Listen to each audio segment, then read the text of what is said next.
और मुझे ना सपने में भगवान के दर्शन होने लगे। अब मुझे रोज भगवान के सपने में दर्शन होते हैं, लेकिन सब लोग ये समझते हैं कि मेरे अंदर प्रेत है। तो अब आप अगर आप कह देंगे कि कुछ नहीं है तो सब मान जाएंगे। तो कौन बोल रहा था कि प्रेत है? मेरी माता जी बोल रही हैं, और एक है ना, हम जहाँ धाम पे गए थे ना, वहाँ कहाँ माता जी कहाँ है? वो उधर है। मैया काहे तुम भूत प्रेत के चक्कर में पड़ी हो हैं? समस्या कितनी विकट है कि आजकल के बच्चे ज़्यादा पूजा पाठ भक्ति भाव करने लगे तो माँ बाप टेंशन में आ जाते हैं, है ना। उनको लगता कहीं ये ज़्यादा साध्वी ना हो जाए, साधु ना बन जाए। जबकि शराब पीने लग जाए बच्चा, गलत राह पर चलने लग जाए लड़कियाँ, तो माँ बाप को इतनी फिक्र नहीं होती। उनको लगता है ये तो फैशन है, ये तो चल ही रहा है। पर अच्छे बन जाए तो दिक्कत है। तो काहे दिक्कत हो रही है आपको? राधे राधे गुरु जी। दिक्कत ये थी जी, ये ना पागलपन करने लगी, सारा सामान फोड़ने लगी, मेरे को मार कोच करने लगी, अपने छोटे भाई को मारती थी। मतलब ये देखो मेरे दांत वगैरह भी इसने तोड़ दिए, जुरखे बुरखे ऐसे बहुत बुरी तरह हरकत करने लगी। इस वजह से मैं तुम अपनी माँ को काहे मारती हो? मैंने माँ को नहीं मारा। बताऊं, मैंने आपको बताया मेरे अंदर आवाज़ सुनती। जैसे ये आरती करने जाती ना प्रभु की, जैसे मैया आरती करने जाती प्रभु की, तो वो अग्नि तेरे काना को जला देगी। ये जो तेरी माँ है ना, ये माँ नहीं है। जैसे पूतना आई थी कृष्ण को मारने के लिए। ऐसा कौन बोल रहा था? पता नहीं, अपने आप आवाज आती। मैंने मैया को बताया कि मेरे को आवाज आती है, तो ये सोची मेरे अंदर प्रेत है। और फिर माँ को मार दी तुमने? मारा नहीं गुरुजी। माँ कह रही दांत तोड़ दिए। नहीं गुरुजी, मैंने नहीं मारा। आप कहते हो ना कि माता पिता की सेवा करनी चाहिए, आप जो कहते हो ना, मैं खुद करने की कोशिश करती हूँ, लेकिन मेरा शरीर अस्वस्थ है।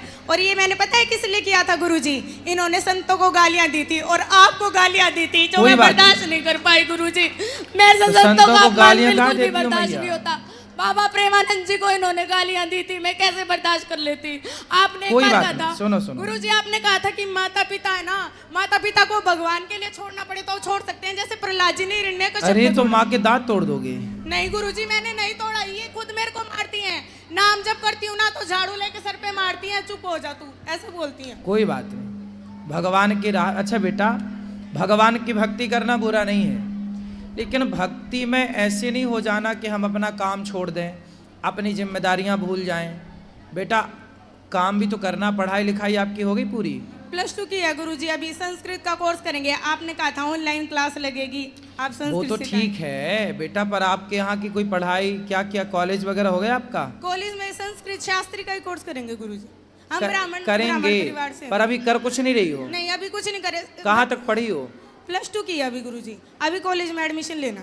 तो ले लो ना बेटा, अपनी पढ़ाई पूरी करते चलो, साथ साथ भक्ति करते चलो, अपना काम भी तो कुछ करना है। गुरुजी आप बस है ना एक वचन ले लो, मैं इनको कुछ नहीं बोलूंगी कि ये संतों का कभी अपमान ना करें। नहीं, संतों का अपमान क्यों करती हो आप? चलो बात करो, क्या बुराई है संतों में?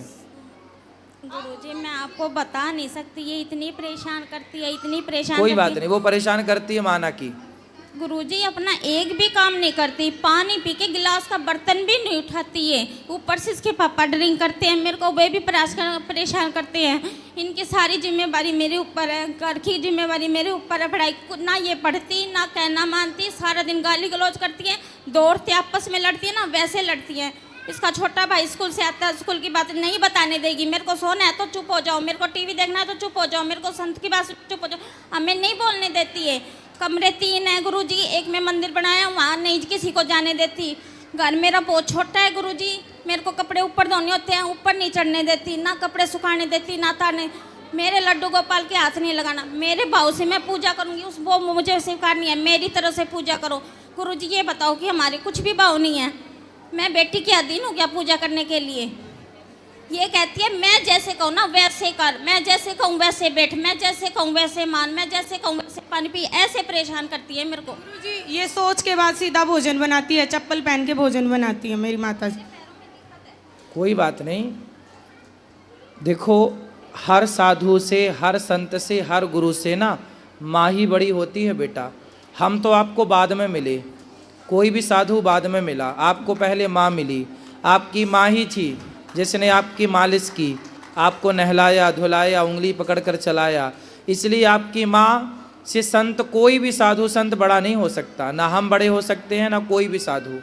इसलिए आपकी माँ, जब आप अपनी माँ को बोलोगी उल्टा, कुछ करने नहीं दोगी, अपने भाई को उसका रिवीजन नहीं करने दोगी, तो माँ को गुस्सा तो आएगी। गुरुजी ये सारे दिन सांसारिक बातें करते हैं, कभी कोई भगवत बात चर्चा नहीं करते। बेटा, संसार में रहना है तो कुछ सांसारिक बातें तो करनी ही पड़ती है ना तो बेटा। कभी तो गुरुजी भगवान की चर्चा करे। तो हम है ना 3 घंटे भगवान की चर्चा, मैं हम टीवी 3 में घंटे आपकी कथा सुनाते सुनती हैं। हूँ बस, और कुछ नहीं सुनती। हाँ बस ठीक है, सुनो। बाकी अपनी माँ से माँ की तरह बात करो, बेटी की तरह। गुरुजी मैं ऐसा क्या करूं जिससे अगले जन्म में मुझे ऐसे माता पिता मिले जो मेरी भक्ति में विरोध उत्पन्न ना करे। अरे इस जन्म में ही अपना कल्याण कर लेना, जन्म जन्म का चक्कर ही खत्म, मोक्ष हो जाए ना, काहे बार बार आना जाना।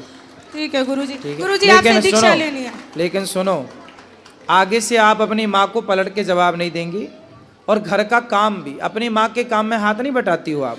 गुरुजी मैंने जैसे बताया, मैं अस्वस्थ रहती थी, स्वस्थ होने के बाद करने लगी, जब पुनः अस्वस्थ हुई तो अब मैं नहीं करती हूँ। अब मैं केवल ठाकुर जी की सेवा करती हूँ। क्या बीमारी है आपको? गुरुजी है ना, हमारी हड्डी में दर्द रहता है कमर की में, और डॉक्टर से चेकअप करवाए, रिपोर्ट में कुछ नहीं आता। तो आप योग किया करो बेटा, कल को शादी होगी तो वहाँ ससुराल जाके भी यही सब करोगी। गुरुजी शादी से जुड़ा एक और प्रश्न है। मैं ना मोहन जी को, जो कृष्णा जी हैं, उनको प्रियतम मानती हूँ, तो मैं आजीवन विवाह नहीं करना चाहती। क्यों? खुश रहो, खुश रहो। विवाह क्यों नहीं करना चाहती हो? क्योंकि हम मोहन को बसते हैं प्रियतम भाव से, इसलिए। अरे तो भगवान मोहन को भजो प्रीतम भाव से, पर माँ के तो दांत वात ना तोड़ो। गुरुजी वो भूत प्रेत बताते हैं, मेरे को बहुत क्रोध आता है। अब नहीं बताएंगे, पर आपको काम भी तो करना चाहिए ना कोई घर का। वहाँ पे सजाड़ा में ना, जो बाबा जी के यहाँ, घर में कुछ काम नहीं करना चाहिए आपको? करना चाहिए गुरुजी। क्यों नहीं करती हो?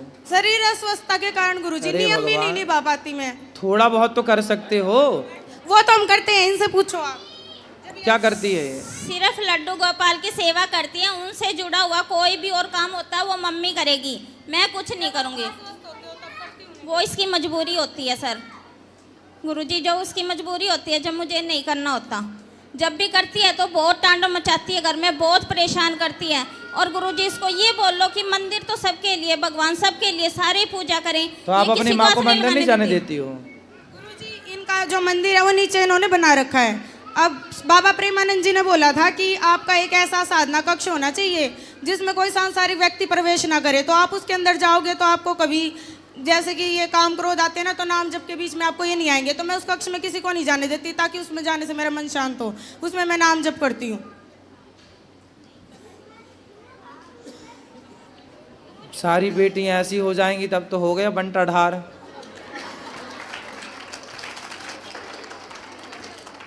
बेटा भक्ति का तुम लोगों ने अर्थ ही गलत कर लिया, ये गलत ट्रैक पे चली गई आप। भक्ति का मतलब यदि ये है ना, तो पूरे देश में अकर्मण्यता फैल जाएगी तेजी से। यदि भक्ति की ये परिभाषा आप लोग मानने गुरुजी लग मैं ना गए सारा काम करूंगी, तो सारा लेकिन आप, बंटा ढार हो जाएगा देश का। गुरुजी आपने कहा ना, पढ़ाई भी करूंगी, घर का काम भी करूंगी, लेकिन संतों का अपमान नहीं सुन पाऊंगी। संतों का अपमान कोई नहीं करेगा। आपकी माँ को आप परेशान करती हो तो बोलेगी माँ, तो इसमें क्या गुरुजी है? मुझे बोले ना, आपको क्यों बोले? कोई बात नहीं। आपकी माँ, भाई आखिर ये सब दिमाग में, माँ को तो ये लगता है कि आपके दिमाग में चारा भूसा संतों ने डाला है, तो वो संतों को गाली दे रही हैं। लेकिन आपको ना संतों की भाषा ऐसी नहीं होती, संतों का कहना ऐसा नहीं होता जैसा आप मान रहे हो। सांसारिक क्या होता है भाई, देखो काम क्रोध लोभ मोह इतना बुरा नहीं है बेटा, इतना डरना नहीं है इन चीज़ों से। ये सारी चीज़ें अच्छी हैं। काम ना होता तो आपका जन्म कैसे होता? क्रोध ना होता तो ये बच्चों को डांटता कौन, व्यवस्थाएं कैसे होती? लोभ ना होता तो फिर कोई काम ही क्यों करता? क्यों फिर कोई पैसा कम, कैसे फिर देश की अर्थव्यवस्था चलती? तो लोभ, काम क्रोध लोभ। मोह ना होता, गाय अपने बछड़े को चाटे ना, उसे प्यार ना करे, उसे दूध ना पिलाए तो बछड़ा मर जाएगा। तो गाय को बच्चा पैदा करती एक मोह जागता है, जैसे माँ को बच्चा पैदा होते ही उसको एक मोह जाग जाता है कि मेरा है। और यदि वो मोह ना जागे तो कोई माँ छाती से क्यों लगाएगी बच्चे को, क्यों दूध पिलाएगी? वो मोह ईश्वर की एक व्यवस्था है, बुरा नहीं है। संसार में उनकी परिभाषा हम कथा में समझाते हैं। मोह हो कैसा हो, गुड मोह तो हो, बैड मोह ना हो, अच्छा मोह तो हो, बुरा मोह। संसार से मोह ना हो, पर जिम्मेदारियां जो हैं वो तो पूरी करनी है ना बेटा। गुरुजी मैं आपसे बारंबार क्षमा चाहती हूँ, क्योंकि मेरी वजह से आपको अपमानित ना हमें कोई दिक्कत नहीं मैं बेटा, आपसे बारंबार हमें सम्मान अपमान की कोई चाह नहीं है, हमें कोई दिक्कत नहीं है। बस आपकी माँ खुश हो ऐसा काम करो। आपकी माँ ही आपके लिए गलत सबसे काम मैंने बड़ी। की और सुनना आपको पड़ा मेरी वजह से। कोई बात है, हमें कहाँ कुछ सुनना पड़ता है।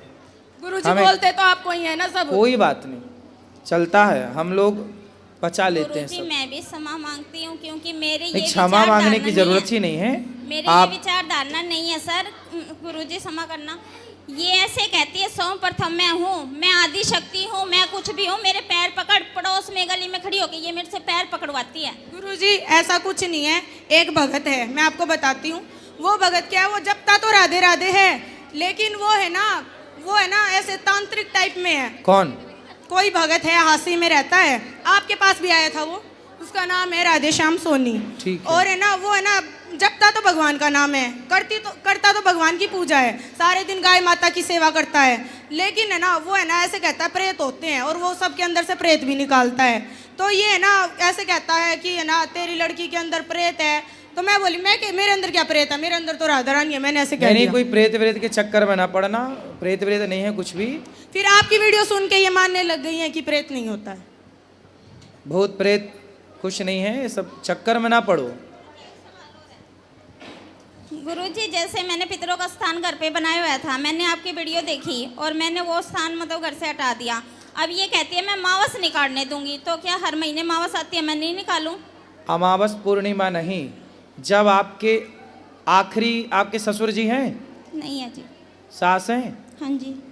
तो जो ससुर के मृत्यु की तिथि है, सिर्फ उस तिथि में, हर महीने की तिथि या साल में एक तिथि, केवल वही, उस तिथि में आप ब्राह्मणों को, कन्याओं को, दीन दुखियों को ये भोजन करा सकते हैं उस तिथि पर। मावस को अमावस नहीं, वो तो पितृपक्ष के फिर 16 दिन होते, उसमें अमावस्या आती है, साल में एक बार पितृपक्ष, बाकी पुण्य तिथि पर होता है कार्य। अमावस पूर्णिमा तो लोग करते हैं, तो कर सकते हैं, बुराई नहीं, पर करना है तो तिथि पे करो। उनकी तिथि जो आए उस तिथि पर किसी कन्या को, ब्राह्मण को, दीन दुखी को, गाय को। ठीक है गुरुजी, ज्यादा तो कुछ नहीं, अमावस को जैसे हम रोटी निकाल के गाय को देते हैं और तो कुछ नहीं करते। तो गाय को तो रोज रोटी देना चाहिए। रोज भी देते हैं, अमावस को जैसे कुछ हरा चारा डाल दिया हाँ या तो कुछ अच्छा, वो जो करते हो वो तो अच्छा है, वही यदि करते गाय हैं। की सेवा है तो अच्छी है। वही करते हैं, जैसे खाना निकाल के दे दिया, फ्रूट हो गया घर में, खाना फ्रूट लिया पीना तो आप रोज दो किसी को दे सकते हैं, उसमें कोई मनाही नहीं है। गाय है, साधु है, दीन है, दुखी है, सबको रोज दो, क्या दिक्कत है। ठीक है गुरुजी धन्यवाद। इसको तो बहुत परेशान, बहुत ज्यादा नहीं, परेशान। वो परेशान नहीं करेगी और प्रेम से रहेगी। भक्ति का मतलब ये नहीं है बेटा कि हम काम छोड़ दें, भक्ति का ये बिल्कुल अर्थ नहीं है। यदि ये अर्थ होता तो अर्जुन युद्ध क्यों करते, माला लेके बैठ ना जाते, उनको तो कृष्ण मिल चुके थे, कृष्ण ही उनका रथ चला रहे थे। तो जिसको कृष्ण मिल चुके, रथ चला, उसको युद्ध करने की क्या जरूरत है। फिर भी कर्म, ये दास अनिरुद्ध क्या करता, सवेरे से शाम तक अपना कर्म, आपको कथा सुनाना, माताओं की सेवा करना, अन्न क्षेत्र बांटना, गायों की सेवा करना, ये कर्म ही तो है, कर्म ही भक्ति है। हम कर्म ना करें, बस माला लिए बैठे रहें, इससे ना आपका अच्छा, मैं आपको कथा ना सुनाऊं, मैं माताओं की सेवा ना करूं, मैं अन्न क्षेत्र की सेवा ना करूं, बस माला जपूं सीताराम श्रीमन नारायण श्रीमन, इससे माला जपने से मेरा तो कल्याण हो जाएगा, पर मैं जो समाज की सेवा कर रहा हूं, इसी बहाने आप सबको कथा सुनने के बाद, कथा के बाद आपके जीवन में जो भक्ति और प्रेम का दिया जल रहा है, इससे केवल मेरा उद्धार नहीं होगा, हम सबका कल्याण हो रहा है। तो यदि मैं अपना ही कल्याण करूं तो कोई बड़ी बात नहीं है, अपना कल्याण कर लेना बहुत बड़ा नहीं है, पर समाज की सेवा करना, समाज के साथ रह के अपने कार्यों को करते हुए ईश्वर को याद। हम कथा में क्या बोलते हैं, भक्ति क्या है। एक किसान था, मैंने आपको कथा सुनाई होगी, आपने सुनी होगी। एक नारद जी एक बार भगवान घर बना रहे थे, भगवान नारायण क्षीर सागर में। नारद जी बोले क्या कर रहे हैं प्रभु, बोले घर बना रहे हैं। किसका, अपने भक्त का। तो नारद जी बोले आप मेरी बना रहे होंगे क्योंकि मैं आपका सबसे बड़ा भगत हूँ। भगवान बोले तुम्हारा नहीं बना रहे हैं। बोले फलाने गांव में किसान है, उसका घर बना रहे हैं। अरे वो क्या मेरे से बड़ा भक्त है, बोले हाँ। अब नारद जी क्या करते हैं, दिन भर नारायण नारायण।